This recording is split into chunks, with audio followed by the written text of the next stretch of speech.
kahit hindi siya nagbigay sa inyo, isa-isa, about patungkol sa Islam, ay sa pamagitan namin, sa aming grupo, ay parating na rin sa inyo ang Islam sa pamagitan ng aming pagsasalita.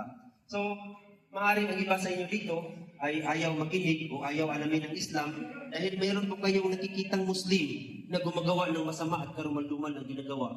At ito po yung nagiging hadlang sa inyo kaya ayaw ninyong pag-aralan ng Islam. Ayaw ninyong alamin ang Islam. Pero katotohanan, ang Islam ay nagtuturo ng mabuti at nagbabawal ng masama. Huwag po nating husgahan ang Islam ayon sa gawain ng isang Muslim dahil ang Muslim tao lamang na likas na nagkamali at nagkasala. Kung gusto natin husgahan ang Islam, husgahan natin ito sa katuruan. At dito natin makikita ang kagandahan at katotohanan ng reliyong ito. Na kung saan ang katuruan ng reliyong Islam, ito po ay nagmula sa aming banal na Quran. Na kung saan ang Quran na ito po ay puro salita ni Allah subhanahu wa ta'ala na ipinahayag sa huling propeta na si Propeta Muhammad sallallahu alaihi wasallam. Siguro makarelate kayo dito dahil mayroong tagpo sa Bible na kung saan si Anghel Gabriel ay dumating kay Virgin Mary at sinabi niya, Aba, Ginoong Maria, puno ka ng grasya, bukod kang pinagpala, pagkaroon ka ng anak na lalaki na ang pangalan ay Kristo. Ang tawag po doon is Wahyu, Revelation. Na kung saan ito ay saktong naganap kay Prophet Muhammad sallallahu alaihi wasallam na dumating sa kanya si Anghel Gabriel at sinabi niya, ikaw ay sugo ni Allah, bumangon ka, dalisayin mo ang iyong sarili at aninahan mo ang tao tungo sa pagsamba kay Allah at huwag sumamba sa mga Diyos-Diyosan. Kaya ang banal na Quran, ito po ay revelasyon sa huling sugo na si Propeta Muhammad sallallahu alaihi wasallam. Kapag sinabing huling sugo, ibig sabihin meron pong nauna sa kanya, katulad na Adan, Noah, Abraham, Moises, Solomon, David, Jesus Christ. Na kung saan, yung mga naunang propeta, mayroon din silang revelasyon. Katulad ni Jesus Christ, mayroon siyang ebanghelyo at hindi Biblia. Okay? Ang revelasyon ni Jesus Christ, Injil, yung ebanghelyo. Si Moises, mayroon siyang Torah, yung Taurat, yung Ten Commandments. Si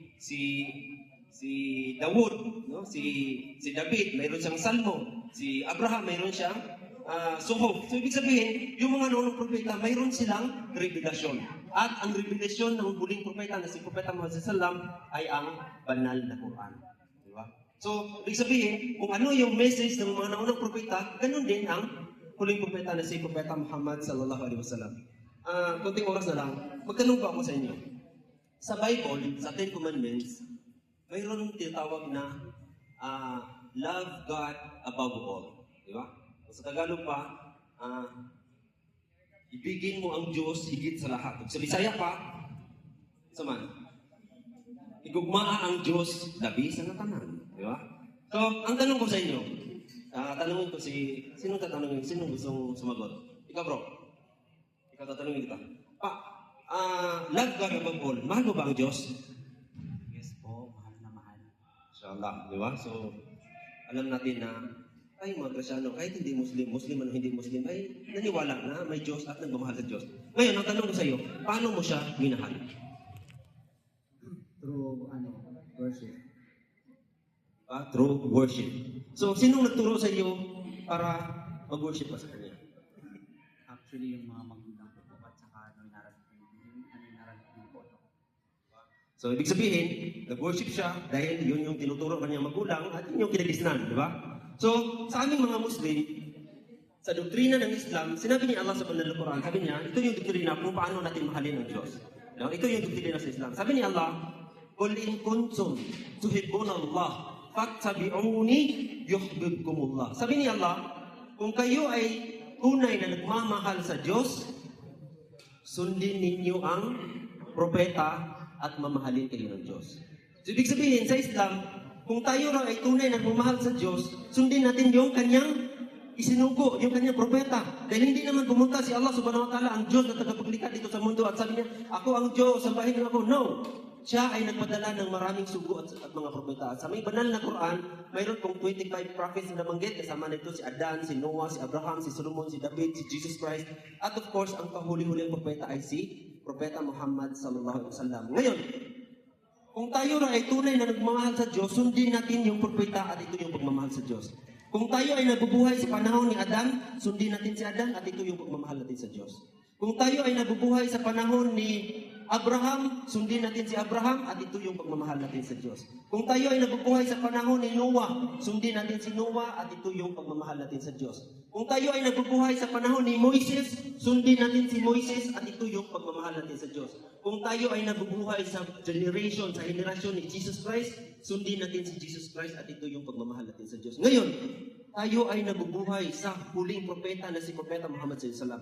Nasa generation tayo ng huling sugo na si Propeta Muhammad sallallahu alaihi wasallam. Ang pagsunod kay Propeta Muhammad sallallahu alaihi wasallam ay siyang pagmamahal natin sa ating dakilang tagapaglikha na si Allah subhanahu wa ta'ala. Hindi ibig sabihin na simunod tayo kay Prophet Muhammad sallallahu alaihi wasallam ay itinatakwil natin si Jesus Christ, itinatakwil natin si Moises, si Solomon, si David. No! Dahil ang aral ng mga lahat ng mga propeta simula kay Adan hanggang sa huling propeta na si Propeta Muhammad sallallahu alaihi wasallam, isa ang kanilang aral.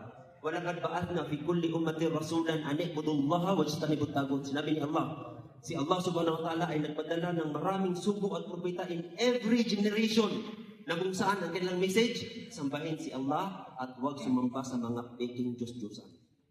Kaya kami mga Muslim, ang pinaka-sentrong aral namin mga Muslim sa lahat ng sangkatauhan, sambahin natin ang Diyos na tagapaglikha at huwag sumamba sa mga Diyos-Diyosan. Ngayon, bilang panghuli, last na lang.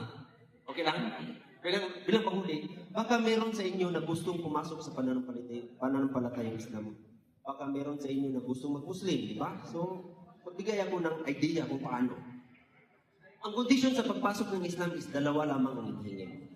No? Una, tinatawag sa wikang Arabic na nafyu. Ibig sabihin, pag-tanggi. Anong tanggihan mo? Tanggihan mo ang lahat ng uri ng mga Diyos-Diyosan. Kapag sinabing Diyos-Diyosan, hindi totoong Diyos. Katulad ng mga ribulto, mga banal na aso, mga banal na mga banal-banalan dyan, di ba? So, itakwil mo siya sa iyong puso at pasok ka sa unang kondisyon. Pangalawang kondisyon, tinatawag sa wikang Arabic na ithbat. Ibig sabihin, pagtanggap. Tanggapin mo lamang na mayroon namang nag-iisang Diyos na tagapaglikha na nagbigay buhay sa ating lahat at ito ay si Allah subhanahu wa ta'ala. Si Allah subhanahu wa ta'ala, hindi siya pumunta dito sa mundo na nagpapakilala sa mga tao na sambahin ako ang Diyos na tunay.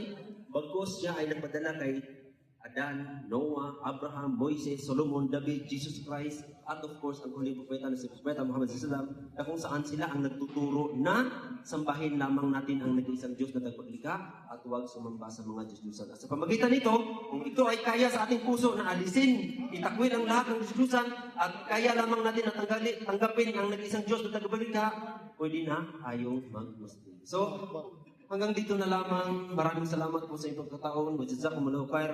Naway yung maiksing pananalitang ito ay maging daan nawa sa inyo na pag-aralan ninyo ang Islam dahil tunay ang Islam gabay sa sangkatauhan. Maraming salamat po sa inyong pakikinig. All right, thank you so much for that reality. Indeed,